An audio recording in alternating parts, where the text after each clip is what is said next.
पिता के गले में सांप है और पुत्र का वाहन चूहा है। सांप तो चूहा का शत्रु है, उसे खा जाता है, लेकिन फिर भी साथ रहते हैं। एक और पुत्र है जो कि सबसे बड़ा सेनापति है, उसका नाम कार्तिकी है, लेकिन उसका वाहन तो मोर है और मोर तो सांप को भी खा जाता है, लेकिन फिर भी मोर सांप चूहा साथ में रहते हैं। पिता पुत्र के बीच इतना बड़ा विवाद हो गया कि सर को काट दिया गया, फिर भी साथ में रहते हैं। दोस्तों, जो शिव है ना, वो परिवार का सर्वोत्तम रूप है। ये बताते हैं कि हमारे बीच मनमुटाव होगा, परेशानियां होंगी, हम एक दूसरे को मार भी सकते हैं, पीट भी सकते हैं, अनबन भी हो सकती है, लेकिन फिर भी खुश खुशी साथ रहते हैं। जो शिव और पार्वती है ना, ये बहुत जिज्ञासु भी हैं, एक दूसरे से प्रश्न भी करते हैं, उत्तर भी पाते हैं। जब पार्वती मैया शिव से यानी पत्नी अपने पति से ढेर सारे प्रश्न पूछती है तो पति नाराज नहीं होता है, बल्कि वह उसे उत्तर देता है और शिव सूत्र की रचना हो जाती है। जब दार्शनिक प्रश्न और विश्व के प्रश्नों के बारे में पूछते हैं तो विज्ञान भैरव तंत्र की रचना हो जाती है और योग के सिद्धांत निकल आते हैं। शिव खुश हो जाते हैं, डमरू रखा है, डमरू बजा देते हैं तो व्याकरण के 14 माहेश्वर सूत्र निकल आते हैं। शिव त्रिशूल को धारण करते हैं, एक में सतोगुण, एक में रजोगुण, एक में तमोगुण, इसका संतुलन साधते हैं। शिव जब रमण करते हैं, काम में वासना का शुद्धिकरण करते हैं तो पार्वती मैया में ऐसा मिल जाते हैं कि कहा जाता है ये तो अर्धनारीश्वर है। और जब स्वयं के ध्यान में खोते हैं तो ऐसा खो जाते हैं कि समाधि की अवस्था लग जाती है कि फिर रमण कराने के लिए, प्रणय कराने के लिए इंद्र को कामदेव को भेजना पड़ता है, बाण चलाना पड़ता है। शिव ऐसे हैं, जी नहीं पाता हूँ कि भाई राम को मानूं, राम रमनतेती रामा, हर जगह राम बस रहे हैं, कृष्ण बस रहे हैं, शिव बस रहे हैं, भगवती बस रही हैं, सरस्वती बस रही हैं, लक्ष्मी मैया बस रही हैं, दुर्गा मैया बस रही हैं, नवरात्रि के 9 रूप हैं, सिखों के 10 गुरु हैं, जैनियों के 24 तीर्थंकर हैं, पार्वती मैया के 52 शक्तिपीठ हैं। भाई क्या करें, एक जगह तो भाई आप कह रहे हो कि रजस्वला स्त्री की उनको के रथ को भी पूजेंगे और फिर आप सबरीमाला में कह रहे हो कि भगवान अयप्पा रजस्वला स्त्री के यहाँ नहीं जा सकती, रजस्वला स्त्री भगवान अयप्पा के मंदिर में नहीं जा सकती। भाई हम तो कंफ्यूज हो गए, हमें तो संशय आ गया। तो संशय आना चाहिए, संशय आएगा तो चिंतन फूटेगा। चिंतन क्या नहीं, हमने तो स्त्री का शोषण कर दिया, स्त्री का शोषण हो गया भाई, अरे भाई स्त्री का तो बहुत यहाँ पे परेशानी हुई है, लक्ष्मी मैया तो पैर दबा रही विष्णु भगवान का, तो बहुत ही गलत है भाई, बहुत ही गलत है। तो ऐसा हम सोचते हैं तो हम आउटराइटली रिजेक्ट कर रहे हैं चीजों को। जब भी हम आउटराइटली रिजेक्ट करेंगे कहते हैं नहीं गलत है, तो फिर वहां हम सत्य तक नहीं पहुंचेंगे। महाशिवरात्रि की आप सबको बहुत बहुत शुभकामनाएं। आज महाशिवरात्रि के उपलक्ष्य में शिव जी को लेकर के आप कुछ चर्चा करिए। सभी को महाशिवरात्रि की शुभकामनाएं। आज महादेव शिव, रुद्र, काशी विश्वनाथ और अनेकानेक नामों से जिन्हें बुलाया जाता है, जिन्हें पुकारा जाता है, शास्त्रों में जिनका वर्णन आता है, ऐसे शिव की रात्रि है। मैं इसके बारे में सोच रहा था। जिस भारतीय संस्कृति में उगते हुए सूरज को सविता कहकर विश्वामित्र गायत्री मंत्र की रचना करते हैं, जिस भारतीय संस्कृति में डूबते हुए सूरज को छठ मैया के पर्व के रूप में हम सभी मनाते हैं, जिस भारतीय संस्कृति में चंद्रमा को देखकर हमारी जो माताएं हैं, बहनें हैं, वो अपने व्रत को खोलती हैं, उसी संस्कृति में एक ऐसा पर्व है जो कहता है कि हमें सारी रात्रि जागरण करना है। रात्रि में जागरण क्यों करना है, इसका सभी लोग अपना अलग अलग व्याख्याएं करते हैं, लेकिन ये हमारी भारतीय संस्कृति की विशेषता है, विविधता है। विविधता को समझने की वह दृष्टि है जो विभिन्न पर्व आदि के रूप में भी अभिव्यक्त होती है। दोस्तों, शिव तत्व को धारण करने की यह रात्रि इस बात की ओर संकेत करती है कि शिव तत्व तो हमें रोज ही धारण करना है, लेकिन फिर इस रात्रि में नया क्या है? इस रात्रि में नया है स्मरण का। हम प्रतिवर्ष स्मरण करें कि शिव तत्व को धारण करना है। रात्रि की कालिमा में भी सृजन करने की कुछ क्षमता है।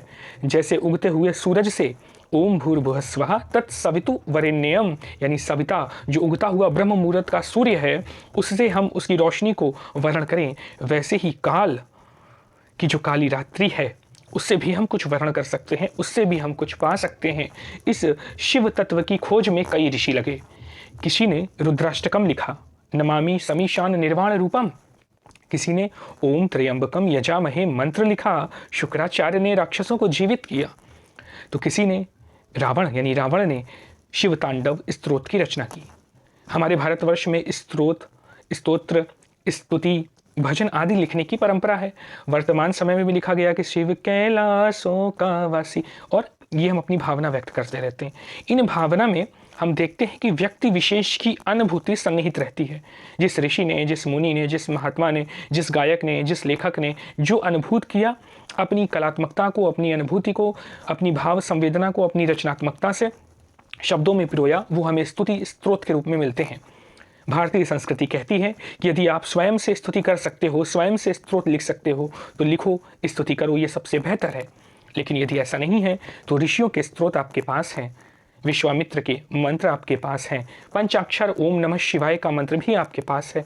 जो कुछ नहीं रच सकता, जिसे संस्कृत का ज्ञान नहीं, जिसे भाषा का ज्ञान नहीं, वो केवल ओम नमः शिवाय कहकर भी शिव को प्राप्त कर सकता है। दोस्तों, आपने शिवलिंग की चर्चा सुनी होगी। लेकिन ऐसा क्यों है कि शिव से संबंधित जो सबसे महत्वपूर्ण प्रक्रिया है, धार्मिक अनुष्ठान है, उसे शिवाभिषेक नहीं कहा जाता, उसे शंकराभिषेक नहीं कहा जाता? क्या कारण है कि उसे रुद्राभिषेक कहा जाता है? तो फिर रुद्र कौन है? भारतीय संस्कृति में तो 11 रुद्र माने गए हैं। यजुर्वेद का एक अध्याय ही रुद्राध्याय है। ऋग्वेद में रुद्र का अलग वर्णन है। वामन पुराण में वामन पुराण में रुद्र का अलग वर्णन है। तो आखिर रुद्र कौन है? रौद्र रूप रुद्र से संबंधित है या जो दुष्टों को रुला दे वो रुद्र से संबंधित है? इसके विषय में हमें चिंतन करना चाहिए, पढ़ना चाहिए, स्वयं से सोचना चाहिए कि शिवाभिषेक, शंकराभिषेक क्यों नहीं कहा जाता, रुद्राभिषेक क्यों कहा जाता है? शिव के विभिन्न रूप हैं।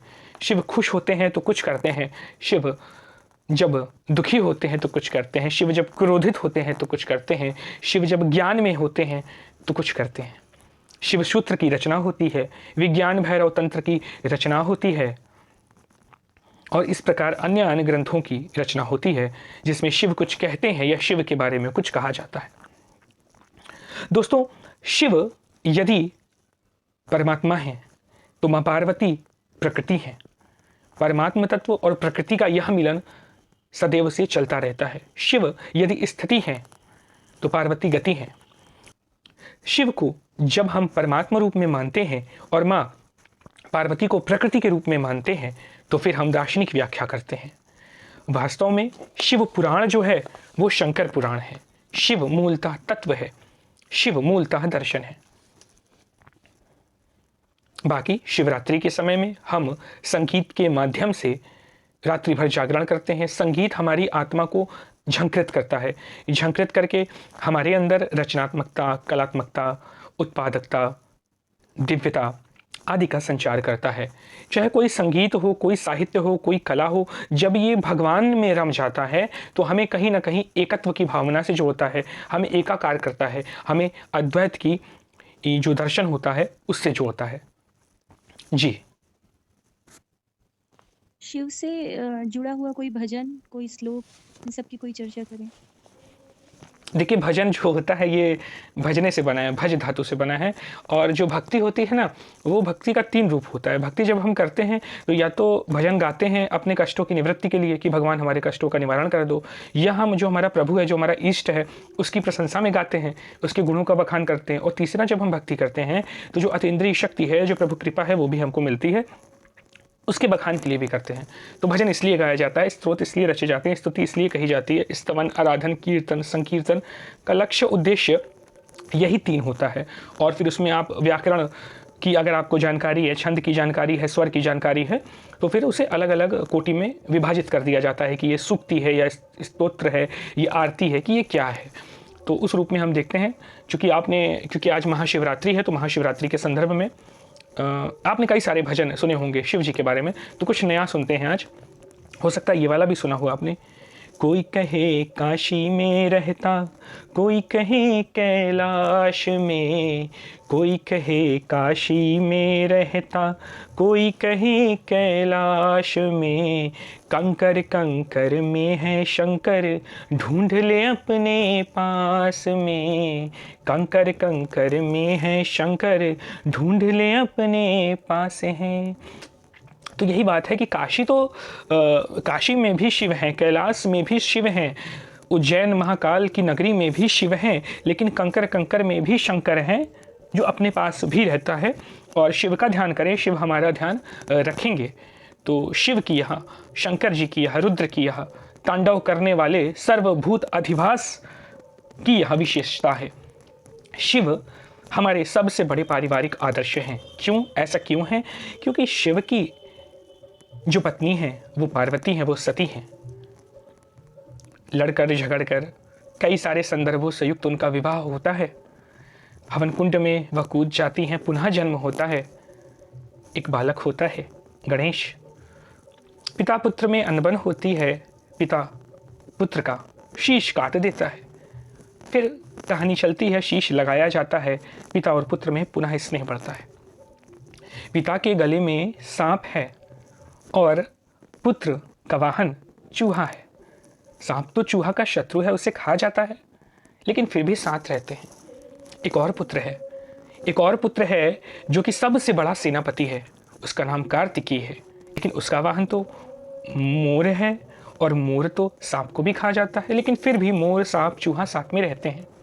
पिता पुत्र के बीच इतना बड़ा विवाद हो गया कि सर को काट दिया गया, फिर भी साथ में रहते हैं।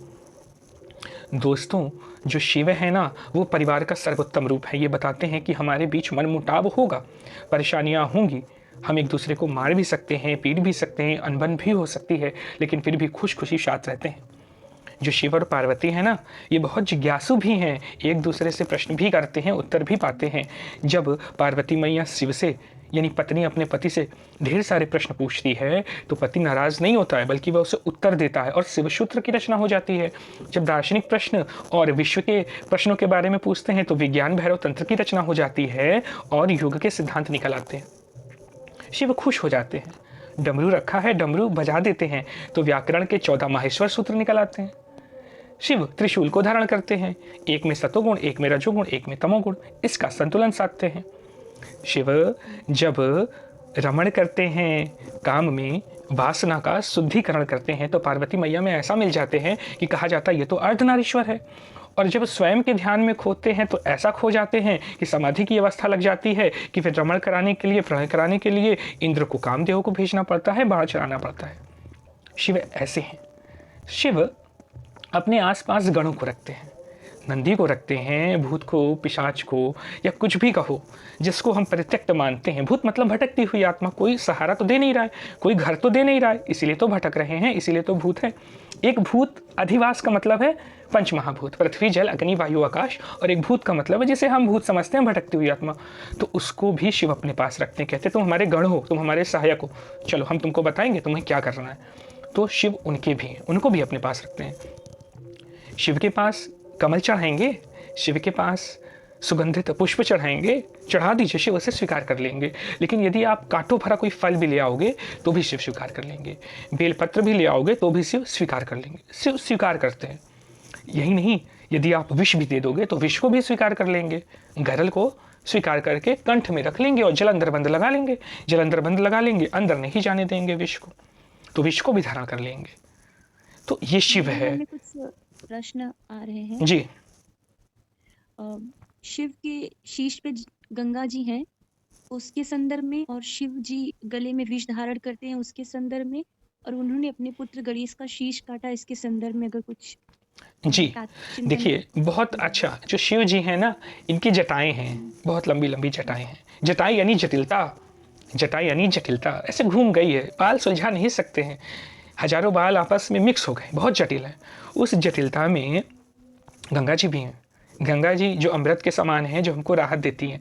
तो जीवन में जब जटिलताएं आती हैं ना, तो उस जटिलता में शांति भी मिल सकती है, उस जटिलता में प्रभाव भी होता है, हमें धारण करना होता है।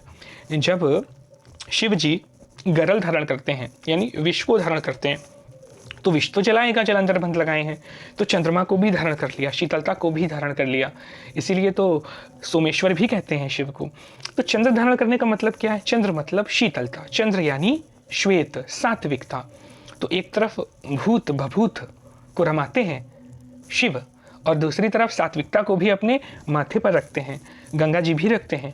गंगा जी, यूँ तो शिव की जटा से गंगा निकली है और निकली भी होगी भाई, हम क्यों कहें कि ना निकली है, लेकिन इसका प्रतीक क्या है, इसका संकेत क्या है?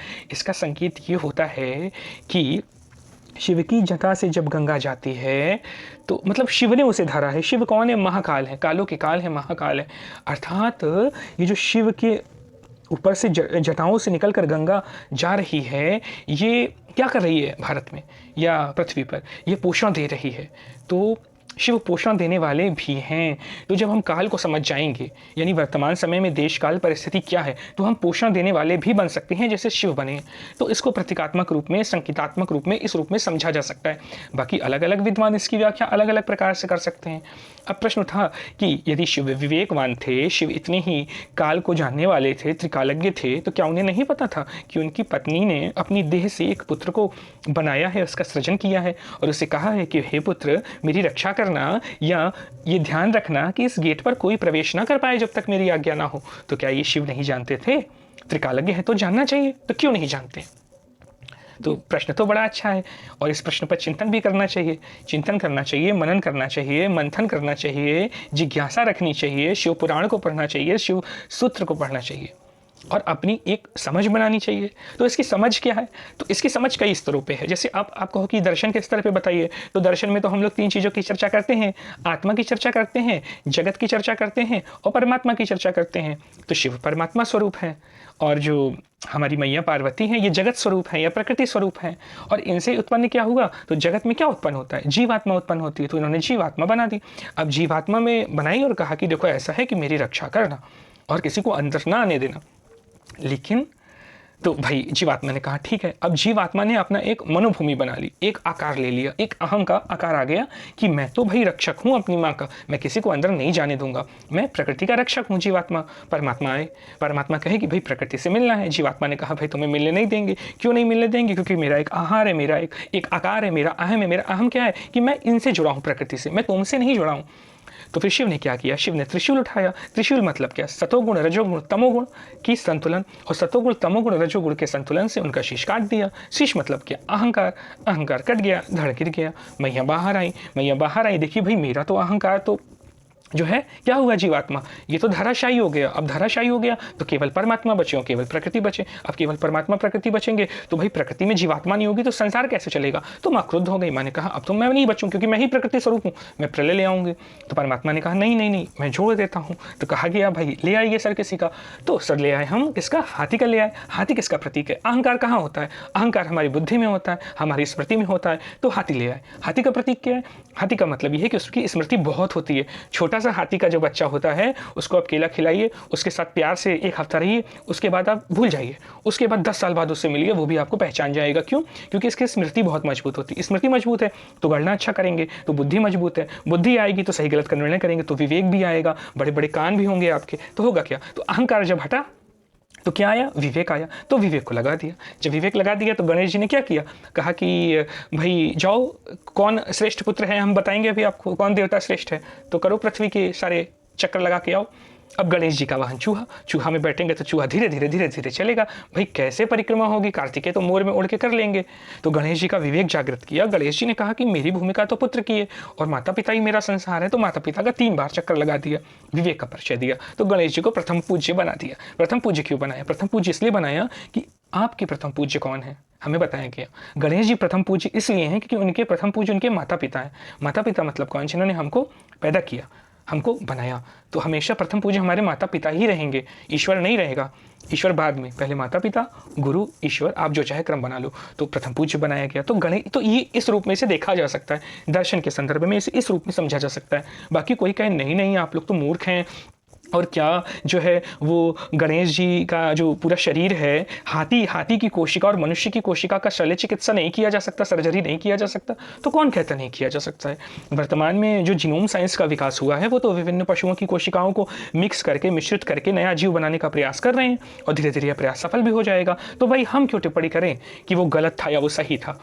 भाई ये संभावना हो सकती है कि ऐसा हुआ हो, हम उसे दर्शन के पहलू के रूप में समझेंगे और ये भी संभावना व्यक्त करेंगे कि मनुष्य में किसी अन्य प्राणी का भी शरीर जोड़ा जा सकता है। हाँ, गर्दन ना जोड़ा जा सके, सिर ना जोड़ा जा सके तो हाथ जोड़ा जा सकता है, कोई कोशिका जोड़ी जा सकती है, इसकी संभावना तो मिलती ही है। फिर जिस देश में धन्वंतरी हुए हैं, जिस देश में अश्विनी कुमार हुए हों, जिस देश में वाघ भट्ट हुए हों, तो जिस देश में शल्य चिकित्सा करने वाले पहले विद्वान हुए हों, उस देश में ये कहना कि ऐसा संभव नहीं है, ये निरा अज्ञानता है, मूर्खता है। संभावना को नकारना है तो हम संभावना को ना नकारें, हम संभाव्य बने, पॉसिबिलिटी को हम स्वीकार करें। We have to accept the possibility of the future that any can or anything will be actualized in the future.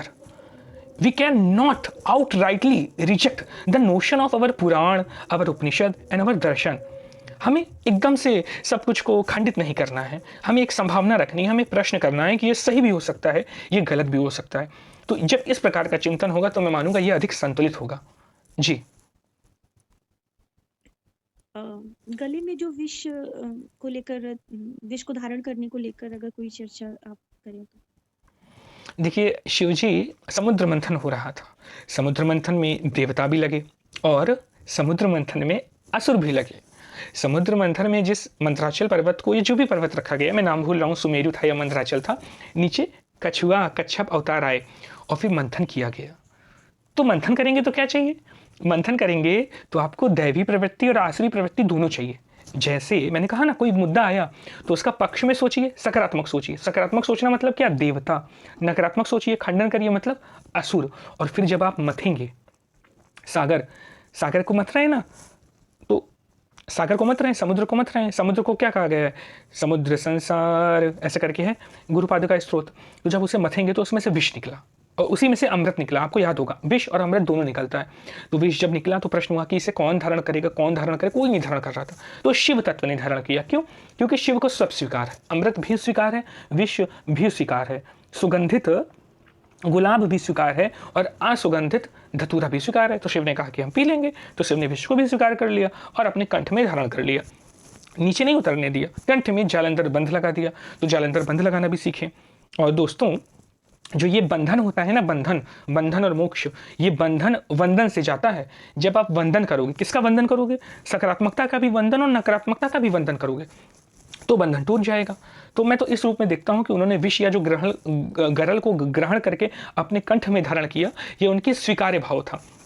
क्यों स्वीकार्य भाव था? क्योंकि शिव तो फिर सब जगह है ना, अखंड मंडलाकार है। शिव हर जगह, हमारे अंदर भी हैं, बाहर भी हैं, पहाड़ में भी हैं और वृक्ष में भी हैं। तो शिव यदि सर्वव्याप्त हैं, तो फिर विश्व को भी व्याप्ति करने की क्षमता उनमें होनी चाहिए। इसलिए उन्होंने उसको पी लिया, कंठ में धारण कर लिया। जी, मेरी समझ तो अब यहीं तक जा रही, हो सकता है इसके अन्य पहलू भी हों। जी, मैं थोड़ा-सा सीधे साधारण शब्दों में ये जानना चाह रही हूँ कि शिव कौन है? हमारे भीतर शिवत्व क्या है?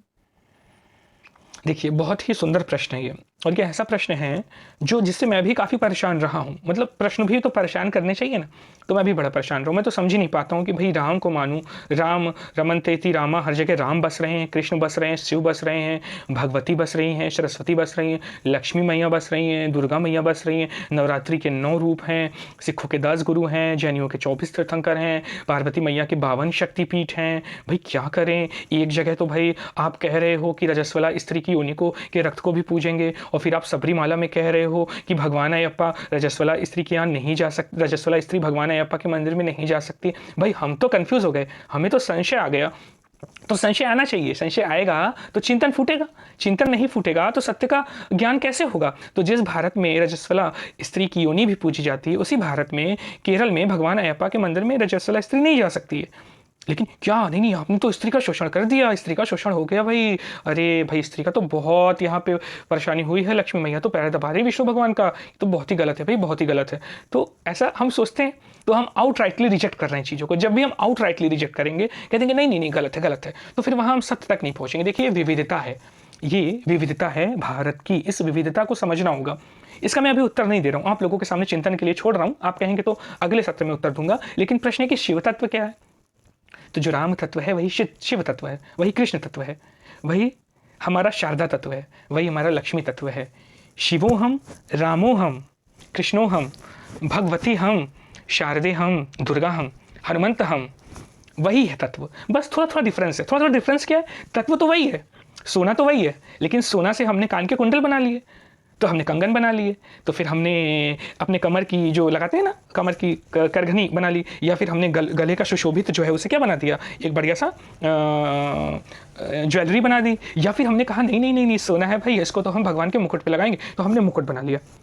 तत्व तो एक है, तत्व तो स्वर्ण है, तत्व तो वही है, शिव है, राम है। तो जब शिव रूप में आए तो कुछ गुण बदल दिए, आकार बदल दिया, कहा नहीं नहीं ये तो भभूत रमाते हैं भैया और ये गण के रहेंगे। तो राम जब जो तत्व था वो राम रूप में आया तो कहा नहीं नहीं ये तो मर्यादा पुरुषोत्तम है। फिर जब वो कृष्ण में आया तो कहा भाई ये तो लीलाधर हैं, सभी कलाएं हैं इनमें। फिर क्या हुआ, जब वो लक्ष्मी रूप में आए तो कहा भाई ये तो ऐश्वर्य है इनके पास। जब सरस्वती रूप में आए तो कहीं नहीं ये तो विद्या की देवी है, तो संगीत की देवी है। दुर्गा रूप में आए, ये तो शक्ति स्वरूपा है भाई, तलवार लिया हुआ है, खड़ग लिया हुआ है, अभी काट देंगी राक्षसों को, रक्त बीज को। तो नहीं नहीं नहीं नहीं, अरे शारदे मैया आई हैं, ये तो वेद ली हुई हैं और ये ना कमल पे बैठती हैं, कमल पे विराजती है। अरे कमल तो बड़ा अच्छा होता है, हंस तो बड़ा अच्छा होता है, निरक्षर विवेक। तो फिर कहा नहीं दुर्गा मैया आएंगी ना, ये सिंह पे बैठेंगी। तो फिर इस तरह क्या होता है ना, स्वर्ण एक है, तत्व एक है, परम सत्य एक है। जब वो मनुष्यों के क्षेत्र में आता है, जब वो जगत में अभिव्यक्त होता है, तो जगत में आकर वो विभिन्न आकार ले लेता है। जैसे स्वर्ण एक है, आप चाहे जो बना लो, आप स्वर्ण की लंका बना लो, रावण ने बनाई थी, बनाई थी या हड़पी थी, आप लोग खोजो किसने बनाई थी, कुबेर ने बनाई थी या किसी और ने बनाई थी, ये तो आप खोजो पढ़ो फिर पता लगेगा। तो भाई सोने की ईंट बना लो आप, जैसे आज बनाते हैं सोने के बिस्कुट आता है ना, सोने का सिक्का बना लो, जो आपको मन करे वो आप कर लो। परम सत्य एक है, जगत में उसकी अभिव्यक्ति अलग अलग रूपों में होती है। और दोस्तों, जितनी अलग अलग रूपों में अभिव्यक्ति होगी वह संस्कृति उतनी ही पुष्ट होगी, वह संस्कृति उतनी ही समृद्ध होगी, वह संस्कृति उतनी ही गहरी होगी, वह संस्कृति उतनी ही कालातीत होगी, वह संस्कृति उतनी ही सार्वभौमिक होगी, वह संस्कृति उतनी ही सार्वदैशिक होगी, वह संस्कृति उतनी ही सामासिक होगी, समय के अनुरूप परिवर्तित होगी। जो समय के अनुरूप नहीं बदलेगा, नहीं बदल रहा है, लोगों से मतलब अपरिवर्तनशील तत्व है, वो सही है, तो वो भी है। और जो समय के अनुसार बदल जाता है वो भी है। तो हमारे पास दर्शन भी है, उपनिषद भी है, जो समय के, जो कालातीत है, जो बदलता नहीं है, सब कालों में एक समान है। और परंपरा भी है, रीति रिवाज है जो बदल जाती है। तो भाई अगर द्वारका में कोई द्वारकाधीश को राजा रूप में पूज रहा है तो क्या दिक्कत है? कोई जगन्नाथ को, जो कृष्ण का ही रूप है, उसे एक भाई के रूप में पूज रहा है, भाई सुभद्रा है बगल में, भाई बलराम है बगल में, तो पूज रहे हैं, तो उड़ीसा में क्या दिक्कत है भाई? मथुरा में भी तो हम पूज रहे हैं ना राधा और कृष्ण को, तो भाई रुक्मणी के साथ पत्नी रूप में भी तो हैं। तो दिक्कत कहाँ आ रही है? दिक्कत इसलिए नहीं आ रही है क्योंकि हमने सभी रूपों को स्वीकार किया। अभिव्यक्ति, जब जगत में अभिव्यक्ति होगी ना, वो इतना वैविध्यपूर्ण होगा कि आपको आनंद आएगा। भाई स्वामी विवेकानंद भी तो ये कहते हैं ना, बगीचा कौन सा अच्छा लगता है? केवल गेंदा गेंदा लगा दें, केवल अपने टेरिस गार्डन में आप गेंदा लगा दो, 1000 गेंदे के, चलिए अच्छा छोटा है टेरिस तो 100 गेंदे के गमले, अच्छा लगेगा। अरे एक में गेंदा लगा दो बड़ा वाला, एक में छोटा वाला गेंदा, एक में लाल गुलाब, एक में काला गुलाब, कमल भी लगा दो, डहेलिया भी लगा दो, गुलहड़ भी लगा दो, कनेर भी लगा दो, जो तब ना अच्छा लगेगा आपका, तभी तो कहेंगे बगीचा है, तभी ना कहेंगे टेरेस गार्डन है। कौन सा गार्डन अच्छा लगेगा आप खुद सोचिए। तो भाई भारतीयों को तो हमेशा विविधता पसंद आई है, वो विविधता दर्शन में भी रहती है और वो विविधता भगवानों में भी है। भाई भगवान भी हम विविध रूप से हैं, जिसको मानना है मानो, लेकिन सब परम तत्व है। गलाओगे ना, सोने को गलाओगे, जो आप कान के कुंडल को गला दो, ज्वेलरी को गला दो, कंगन को गला दो, कमर की करघनी को गला दो और मुकुट को गला दो, सोना ही आएगा। आप राम के अंदर जाओ, राम का तत्व भी वही है, शिव का तत्व भी वही है, राधा का तत्व भी वही है। तो ये है। तो आपने पूछा था कि शिव तत्व क्या है, तो भैया शिव तत्व परम तत्व है जो आपके अंदर है। जैसा कि कहा ना, कोई कहीं काशी में रहता, कोई कहीं कैलाश में, कंकर कंकर में है शंकर, ढूंढ ले अपने पास में। वही बात है कि शिव तो हर जगह है, जैसे राम हर जगह है, कृष्ण हर जगह है, विष्णु हर जगह है। विश्व में व्याप्त अणु ही विष्णु है, विष्णु विश्व में व्याप्त अणु, तो वही शंकर है, वही शिव है जी। आपका बहुत बहुत धन्यवाद। आपने शिव जी से संबंधित गणेश जी, कार्तिकेय जी, माता पार्वती, अन्य प्रतीक चिन्हों पर बहुत ही अद्भुत व्याख्यान दिया। साथ ही साथ आपने जो भजन की प्रस्तुति दी वो भी बहुत शानदार रही है। मेरी हार्दिक इच्छा है कि आप इस वक्तव्य के इस श्रृंखला में हम श्रोताओं को एक संदेश जरूर दें। जी, तो मैं संदेश देना चाहूँगा रुद्राष्टकम से। रुद्राष्टकम पढ़ना चाहिए। करालम महाकाल कालम कृपालम गुणागार संसार पारम न तो हम। क्या कह रहे हैं? गुणों के आगार। तो गुणों के जो आगार हैं हमारे शिव, उनका कोई भी एक गुण हम अपना लें। उनका गुण क्या है? ध्यान करने का गुण अपना लें, स्वीकार करने का गुण अपना लें, जिन्हें कोई नहीं पूछता उन्हें पूछने का गुण अपना लें, एक अच्छे पति बनने का गुण अपना लें, एक अच्छे पिता बनने का गुण अपना लें। विरोध हो जाए तो उस विरोध के बाद भी मिलन के गुण को अपना लें, उनके गुण खोजें। तो मेरा यही संदेश रहेगा, हम शिव भगवान के गुण जानें, कौन कौन से गुण हैं उनके अंदर, और उन गुण में से आज महाशिवरात्रि के दिन कोई भी एक गुण अपना लें। बहुत बहुत धन्यवाद। नमः पार्वते पते, हर हर महादेव।